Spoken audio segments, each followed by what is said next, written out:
What's up guys, welcome back to my channel. My name is Megan, and if you're new here, hi. I am a junior at San Diego State University, and I've been in the Weber Honors College since I was a freshman. And since then I've taken multiple honors classes, and I've just learned the requirements and necessities and just experienced what it is like being in the honors college at San Diego State. So I thought I would make a video explaining sort of the requirements, the pros and cons of it, and my experience of being in the honors college so far. So if you're interested, keep watching and let's go.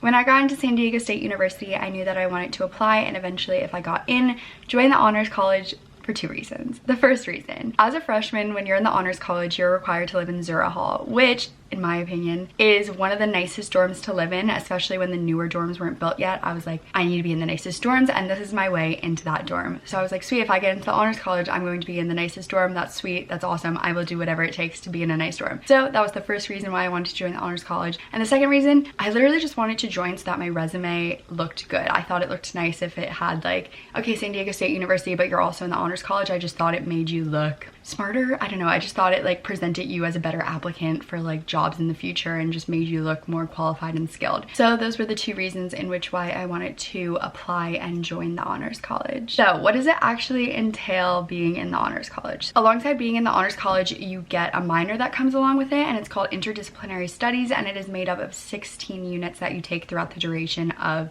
your college experience. Something that was always stressed throughout the application process and just online reading is that the honors classes aren't harder than your normal classes, and that it doesn't add an additional burden to your life, and it's not like you're struggling through these classes. And that I have found to be true. Every single class that I've taken in the honors college so far hasn't been this huge burden of, oh my gosh, this is my hardest class, oh my gosh, it's so difficult, like I'm struggling to get through it. These classes have just added a unique experience to my college curriculum and educational experience, and it hasn't been a burden. So I just want to say that, like, first off, if you're like nervous about applying to the honors college because you're like, oh my gosh, it's gonna like make my workload so much harder and just college more difficult, that's not the case. The classes are not harder, and I just want to say that. Something else that attracted me to the honors college is that the class sizes have a limit besides your honors 113 class that I will talk about in a little bit. So your classes are at max like 25 kids, which is really nice because going to San Diego State, most of your classes are bigger, like lecture classes or just like classes like 60 kids and up. So to have this environment where it's capped at 25 kids, you have a very interpersonal relationship between yourself and the professor and all the kids in your classes. I have found throughout my honors classes that it's more conversational and that you talk to your classmates a lot more and get to know them, and you have a more personal relationship with your professor, which is really, really nice. Okay, so now let's talk about the actual honors classes that you can take. My favorite classes that I've taken in college so far have been my honors classes. In particular, freshman year I took a class called Living Your Calling, and this year I took a class called Law and Literature. So my Living Your Calling class met my honors 113 requirement, and my Law and Literature class met my honors 313 requirement. Now, both of these classes are classes that if I weren't in the honors college, I wouldn't be able to take them, and no other class at San Diego State is like these classes. They are just so, as I said before, like conversational, discussion based, philosophical, and real worldy, and they're just literally incredible. My honors 113 class, the Living Your Calling one, was my favorite class I've ever taken. The professor was absolutely incredible, Minfy, and your grade for honors classes really aren't based upon like exams or presentation scores or like writing level or any like academic kind of thing. It's sort of just graded upon your thoughts and your completion of the work and your participation. Like honors classes really stress the participation aspect of it, and just like communication and dialogue, and just like your teachers are more interested in you completing the work and seeing what you have to write rather than what you wrote and if it's up to like a certain writing level, if that makes sense. So that's something that I really liked in these classes, because I wasn't getting graded on, okay, if I knew all these philosophies or if I knew all of this. It was just like, here, let's talk about this, and I want to hear what you have to say, and as a teacher, I'm gonna, you know, give you this information, and then we're just gonna talk about it and we're gonna learn from each other. And I loved that aspect of the class. Like for my honors 113 class, Living Your Calling, you would go into class, maybe you had a reading due or something. It's not like you didn't have any work, but then once you got to class, it was kind of just like a discussion class, and it was so fun. And I literally literally would sit and cry in that class. That class made me realize just so much about my life, and it was just very, very impactful. And I find that throughout college, you do take a lot of classes that don't leave an impact on your life. They're not going to benefit you in the future. It's not revolved around what you want to do. But what's so awesome about these honors classes is because they're interdisciplinary studies, they kind of just incorporate everything in life, and they're just so useful to carry into the real world, and they give you these skills and they give you all this knowledge that is just so important for you to carry on throughout your life. And for my Living Your Calling class, for example, it was basically just about like discovering what you value and what you believe in and who you are and how you want to live out your life, and that was the coolest class ever. I can't stress that enough. And then with my law and literature class, it was just also so fun because it was very like presentational and discussion based, and the teacher was just absolutely like so funny, so cool. And that's what I found to be like a very common theme throughout the honors college, is that the teachers, since it's not just like you're an honors college teacher, they kind of grab teachers from every department. You're kind of getting like the best of the crop. Is that the saying? I don't really know. But you really do get amazing teachers in the honors college, which has been so awesome. They're all so helpful. They want to help you. They want to see you succeed. They want to be there for you. They want to be your mentor. They really just want to see you thrive. And I feel like sometimes in college, especially if you're in a big lecture, your professors, you don't really develop that relationship with them. So being in this environment in the honors college, you kind of just have this small knit community that wants to see you like succeed and do well, and they want to like help you grow as a person. And that's been a really awesome like characteristic and quality trait about the honors college. Okay, going off of just how awesome the classes are, I'm gonna read you guys a few examples of the types of classes that you have, because they are just so interesting. Like sometimes I read through all of them and I'm like, oh, I want to take more than one. But for example, you have art and crime, design as a social process, happiness in public life, hip-hop and religion. Literally this year there's one about like Cardi B, I think, which is like so cool. How do we know that? Humanity's journey towards evil or hope, social change and the sociology of courage, the lived experience of immigrants and refugees, and the practice and science of mindfulness and compassion. That class, you literally just do meditation and yoga for the most part. Like that's so cool. Where else are you going to get a class like that at San Diego State? Like you're not going to unless you're in the honors college. So as a freshman, your first semester, you are required to take Honors 100, which is a class that every single honors student takes. So that is the biggest honors class you will ever have. It is in a lecture hall. It's taught by the same teacher, I think, every single year. Honestly, it's kind of a joke.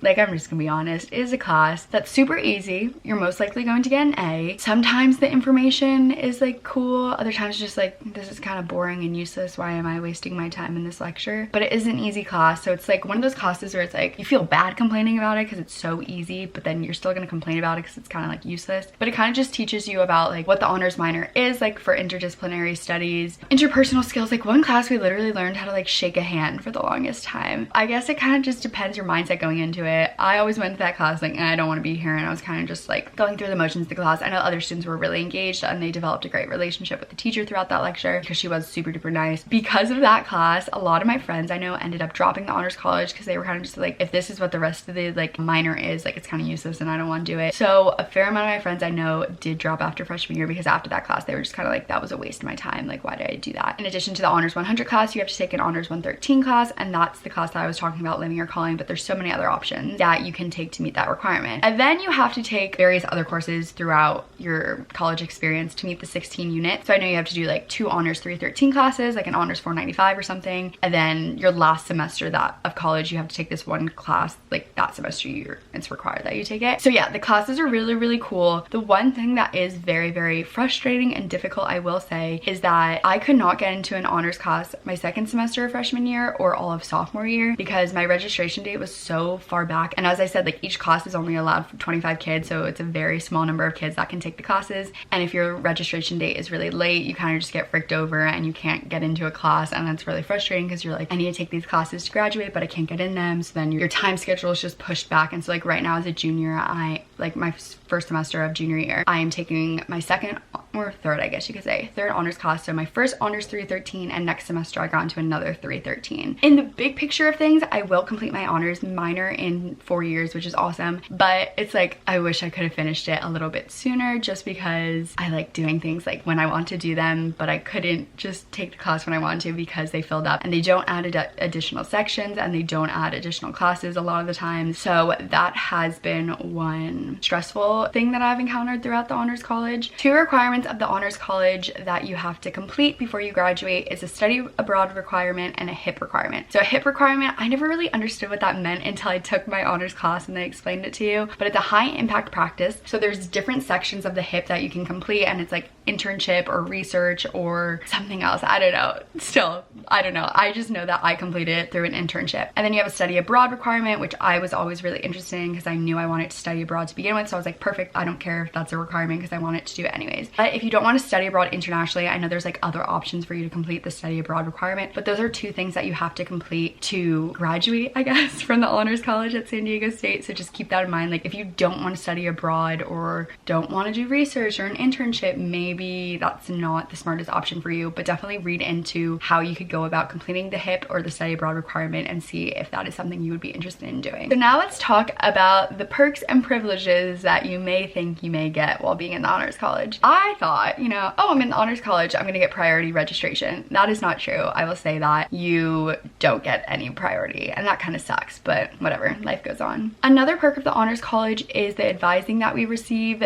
This one lady, I forget the advisor's name, I want to say Michelle, is very, very helpful in just like making sure that you're on track, helping you out, talking through the requirements and how you're going to meet them. And she's just like a really accessible person to meet with and talk to. So that's been really nice. She doesn't necessarily help you out with like your major requirements and like other minor requirements outside of the honors college. Sometimes she'll give you like some brief help with that, but just as like an honors advisor, she's a very nice lady to meet with and like help you through stuff. Another requirement for the honors college my freshman year and sophomore year, not now just because of Corona, was that you had to attend one general body meeting and one event. The events were always just super fun things like writing letters to veterans or decorating pumpkins or just like, I don't know, other fun stuff, making cards. That was super duper easy to accomplish. You had to do one a semester. And then the general body meeting, they say you have to attend or else you're gonna get kicked out. I only attended freshman year first semester. Since then, I have not attended and I'm still in good standing with honors college, but attend if you can attend. Another thing with honors college is that you can be in the honors college and be in clubs, be on sports teams, be in Greek life, do so many other things in college. It is not a massive time commitment. It is literally just like another thing added to your college schedule that just brings benefit to your life and not like a time burden or anything. Overall, I would say that my experience in the honors college has been a beneficial one. I have loved it. I have found that the classes I've gotten to take, because I've been lucky enough to get in them, have added just so much good to my life, you could say. And I've really, really liked it. I'm glad I've stuck through it. As I said before, a lot of my friends dropped after freshman year because they were just like, this is pointless. And a lot of people did have that opinion after freshman year. I don't really know what the retention rate is or anything, but that's just from my experience of like a lot of my friends did drop. I only know one person still in it, and I started freshman year with like 20 friends in it maybe. So a lot of people did drop, but I have found it to be something that I'm gonna stick through and finish out and graduate in the honors college because I've really liked the classes and I'm excited to take more of the classes, and the teachers have been awesome, and overall it's just been a really good experience. So if you guys have any additional questions about the honors college, or if you're hesitant to apply or anything, please don't feel afraid to reach out to me on my Instagram DMs or in the comments of this video. I would love to help you guys out. And yeah, thank you guys so much for watching, and as always, go Aztecs.